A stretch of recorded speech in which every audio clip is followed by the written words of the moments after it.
බුද්ධත්වයෙන් 8 වන වර්ෂයේදී බුදුරජාණන් වහන්සේ ලංකාද්වීපයට දෙවන වරට වැඩිසේක.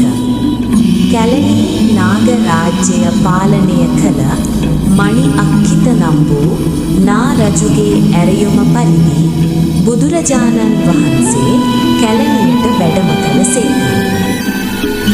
ස්වාමීනි, භාග්‍යවතුන් වහන්සේ මාහට අනුකම්පා පිණිස, දෙවියන්ට අනුකම්පා පිණිස, මිනිසුන්ට අනුකම්පා පිණිස, ස්වාමීනි, දහසක් අරඇලි චක්‍රලක්ෂණී බබලන රෝසමලි පැහැයෙන් බබලන ඔබ වහන්සේගේ සිරිපා කමල මාගේ විමානයේ මස්තකයේ තබනසේක්වා.